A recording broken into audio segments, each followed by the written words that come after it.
Hi guys, welcome to another episode of Rock Bottom Airsoft. It's good to see you again.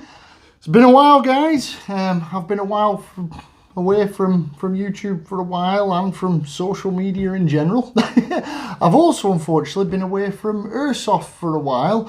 Not because I've fallen out of love with it. I'm still responding to comments. As you guys know, if you made a comment on any of my videos, I'll always respond to a comment. All it's been is many of you that know me know I have had some medical issues. Those are still ongoing, so I've had to be off the field for a while. So all my friends there at Tazball Airsoft and all you friends here in the channel, I'm sorry that I haven't seen you for a while. I'm sorry that I've been away, but hopefully I'll get back to it soon. I'm due to go back up to the hospital soon, so hopefully they'll get me sorted out and I'll be back in the field doing what I love. So what I thought I'd do today, I've got a little bit of time, so I've been looking through my comments and somebody did mention about doing a video about ghillie suits. I know that in the airsoft world, sniping is very popular. A lot of videos on sniping. Those of you who follow the channel already and who know me know that I'm not the best sniper in the world, and I'm certainly no expert when it comes to camouflage, concealment, or ghillie suits, but I have been known to play in a ghillie suit occasionally, and if you follow me on Instagram or Facebook, you'll know that Rock Bottom Airsoft, I do put a few pictures out of me in my ghillie. I had a couple of questions asked about the ghillie, so I thought today we'd maybe have a look at ghillie suits and what options there are for you there, and what I personally go with and what works for me quite well. Now, I'd like to mention as well that you don't have to necessarily wear a ghillie suit exclusively for sniping. Ghillie suits can work just as well if you're using a different type of replica, whether that be a DMR, a support weapon of some sort, or even if you're just using a normal assault replica variant, like an AR replica or something like that. A ghillie suit can help conceal you if you're more of a sneaky beaky type of player, rather than a full-on charge headlong in and get hit loads of times like I do. So, with that in mind, let's just take a quick look first at the type of costings that you're going to be looking at for ghillie suits and why I don't think you need to go down that route. Now, you can buy a pre-made ghillie. Now, if you buy a pre-made ghillie, you can be looking at prices ranging wildly when I've had a look through on the internet. Now, to my American friends, I do apologise, these prices are all in Great British pounds.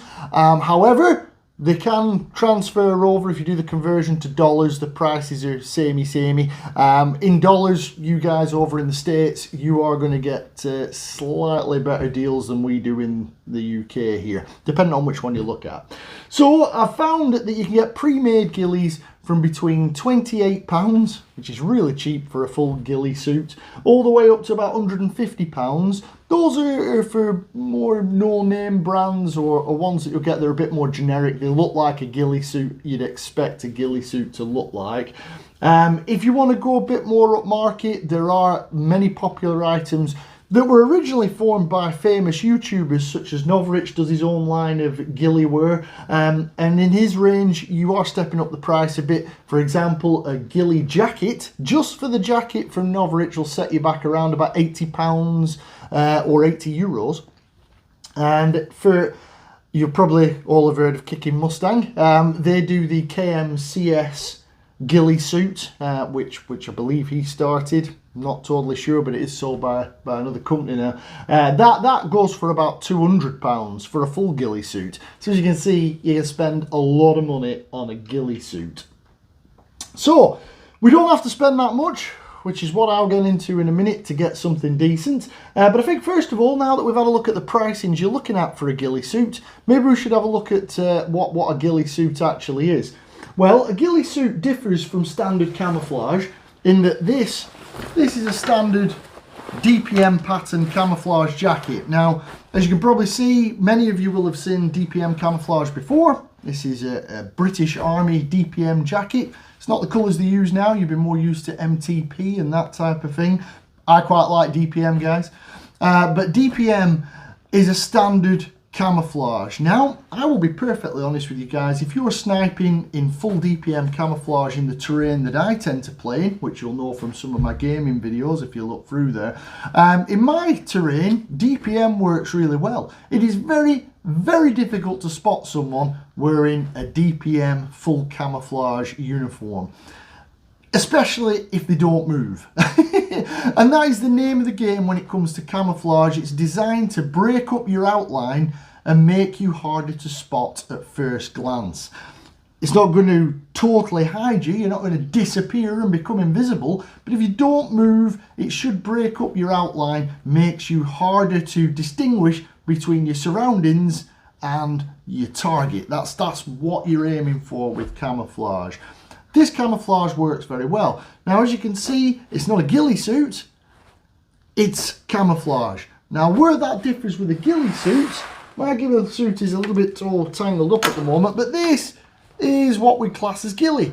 Now, you'll see immediately the difference with a ghillie suit is it's three-dimensional camouflage. Rather than just being flat camouflage like this with a disruptive pattern of some sort and colours that should match your surroundings, this has colours that should match your surroundings, but also it's three-dimensional. So it does even more of a job to break up light patterns and break up your shape, as it were, to make you less distinguishable from the surroundings that you are trying to hide in. Now, ghillie suits, again, they work best when you're immobile, when you're not moving, but obviously, as with any camouflage, you're a lot harder to spot moving when you're wearing good camouflage than you are when you're wearing something of a bright colour. However, when you're immobile, this camouflage will break up your outline effectively and make you hard to spot. But if somebody looks closely, they're probably going to spot you.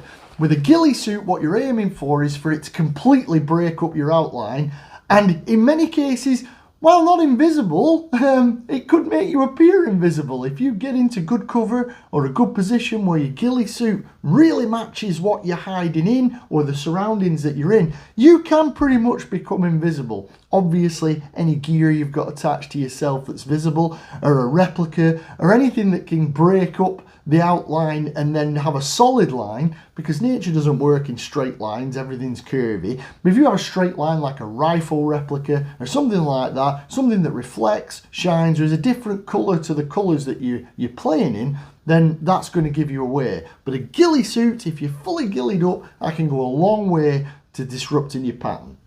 So that's the basic difference between camouflage and ghillie suit camouflage. They're both camouflage, but this camouflage is just two-dimensional. It's a pattern, it's colours, whereas this camouflage has got the two-dimensional aspect, the pattern, the colours, but it's also three-dimensional in that it's got all sorts of bits coming off it, which breaks up your outline even more.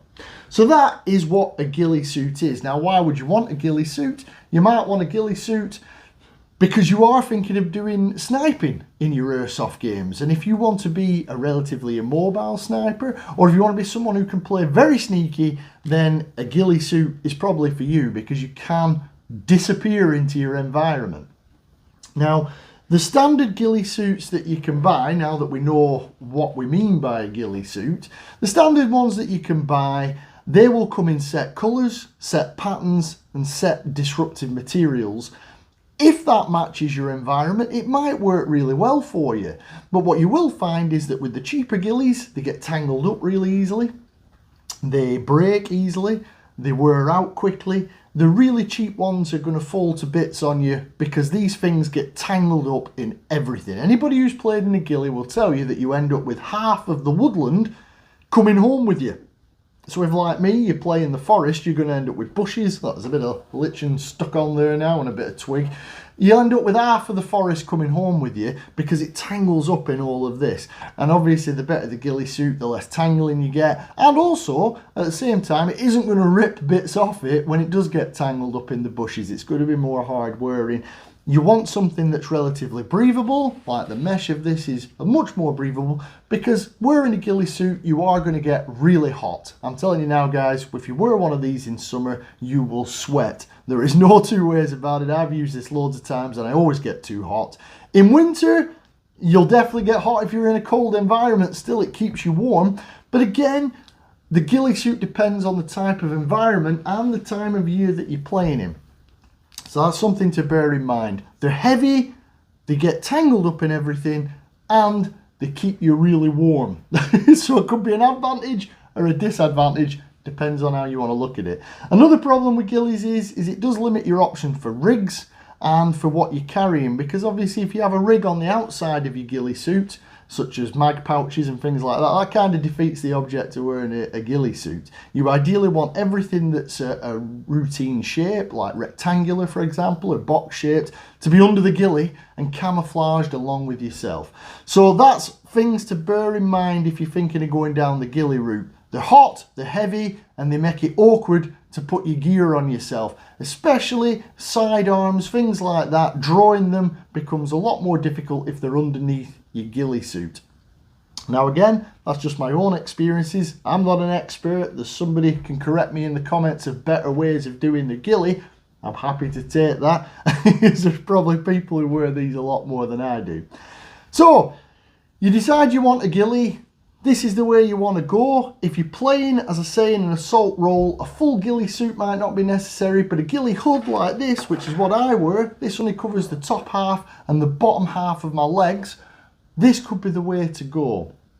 Now, you can either buy jackets, things like that, you can buy a full suit, and that's you done. That's you supplied. You've got your ghillie suit, go and see how you like it. However, what I much prefer to do is make my own, which is what I did with this. You're much better making your own ghillie, because one, it works out cheaper, to be honest guys, and two, you can pick your colours. Now, like I said about ghillies earlier on, it's very important that your ghillie matches the colours and texture of the environment that you're playing. Now, I predominantly play in a Scottish pine forest environment, as many of you who follow the channel will already know, and that is why I picked these colours to match in and blend in with my environment. These colours work in winter, spring, summer. The pine forest environment does not change a whole lot on the forest floor, which is where I spend most of my time when I'm wearing this. I've had guys near enough trip over me in this in the field because I've managed to get myself in a dip and I've got the hood over me. It does make you very difficult to spot when someone's moving quickly. If they look closely, they'll see me. It's not a complete invisible ghillie. There are guys that do that and they go completely invisible. People near enough stand on them and don't notice them. That's not what I was aiming for. With this ghillie, I'm aiming that if they don't look really closely, they aren't going to see me. So, first thing to do is look at the environment you're playing in. Get used to the main areas that you're going to be either sniping from or the game zones that you're going to be playing in, and then pick colours that match that environment the best. Now, you then need something for these colours to go on. Now, me personally, I used a Viper Concealment vest. I know Viper aren't top end, but this vest worked brilliant for me. It's well made, it's done me proud, and I got hold of mine for about £45, 45 British pounds, so not expensive for the concealment vest at all. And it does cover a lot of your body, guys. Good pair of camouflage trousers with this, and a green or camouflage top, and I'm gone. So 45 British pounds roughly for the vest. And then these bits here, which start off straight, but obviously the more you use it, they become the shape that you want them to be. These, if you can make it out on camera, are tied onto loops on the vest. The vest comes with these loops for attaching branches or actual foliage on if you want to, but in my case I attach these ghillie threads. Now you can get these threads in a bundle for around about 10 British pounds. I think I went through 2 packs of threads to do what I've done here, and I've got some left over. So you're basically looking at around about 65 British pounds for this hood. I've used it loads of times. All you do is get the threads and tie them on. As you can see, I've done there. That's them tied on. As you use it more, they'll tangle up in the environment. You'll end up with bits of branches in it. You'll end up with it all skewy up like this, and that makes it work even better. So that's how I made mine, guys. Viper Concealment hood, loops, tie your threads on, and that's there. If you live in an environment or play in an environment where you want leaf litter, you know, if you're in a deciduous woodland rather than a pine woodland and you've got lots of leaf litter on the ground, you can buy 3-dimensional leaves, and that'll work on this suit as well, because again, you can just tie them on and put them where you want them to go. experiment with it, break up your outline, use it, see if it does blend in, hang it in a tree, see if it's easy to spot. There's all sorts of ways of doing it. Get a few photographs of where you play and then make your suit to match up with that environment. The 3D leaves, if you're looking at those, Novarich sell those at £10 a pack. There are other companies sell them as well. But again, as you can see, it's not very expensive. It's more affordable for the bits that go on it. I mean, if you want to do it really to nature, you can use these loops and bale twine or something like that to tie actual branches on there and bits of foliage, ferns, that type of thing. If you play in a very ferny environment, tie a load of ferns on there. Obviously, if you're using natural concealment, then that is eventually going to rot away and you're going to have to replace it. But with the case with these threads, you don't have to replace it. You just tie them on, it's going to gather up stuff with it, and then you forget it. The good thing about this hood is it's very easy to take on and off. Doesn't cover your full body, so you get good mobility in it. So if you want to run and gun, you can do. But if you want to cover yourself up, it covers all the way down to your ankles at the back. So when you're led prone, basically you're fully ghillied up. It's like having a blanket of ghillie over the top of you. So that's Ghillie Suits, guys. That's how I made mine. Viper concealment hood. Ghillie threads in, they do them in loads of colours, like I said, in the colours that match my environment. Tied them on, took me about 2 days to tie all the threads on that I wanted to put on, so there is a bit of effort involved. And once you're done, you're done. And that's your ghillie suit. You're going to get it at about half the price that you would for a decent ghillie suit, which is, again, as I say, is going to cost you between £150 £200 for a decent pre-made ghillie suit. This one, you probably build one of these for about 65 to 80 British pounds, and it'll do you proud, guys. You will disappear, it'll conceal you well, it looks the part, and you can reuse it as much as you want. And the bonus is, if you ever want to change it out, you cut these threads off, put some different concealment on the loops. So I hope that answers a few questions about ghillies, guys. I'll put a link in the description as to where you can get one of these concealment hoods and where you can get the threads from. A lot of my stuff I get from a company called Military First, but I'll put those details in the description so you know where you can get one. If you have any questions about ghillies or airsoft in general, or for me, I'll always respond to a comment. As you guys should know by now, even when I've been out of the videos, I will respond to comments. I am hoping to be back on the airsoft field soon. Hopefully I'll get sorted out and my medical problems will come to an end. So I am sorry I've not been on the scene much of late. But hopefully I shall see some of you out there. So as always, guys, if you found this video useful, if you've enjoyed it, then please do drop a like on it. And if you haven't subscribed to the channel already, there's loads and loads of videos in my back catalogue on everything to do with airsoft. So do get subscribed and then you won't miss out on any of that content. And I will try to get some more videos out more regularly if I can. But apart from that, guys, thanks very much for watching. It's been good to see you all again, my friends, and I hope you're going to stick around and bear with me. And I will look forward to seeing you in the next one.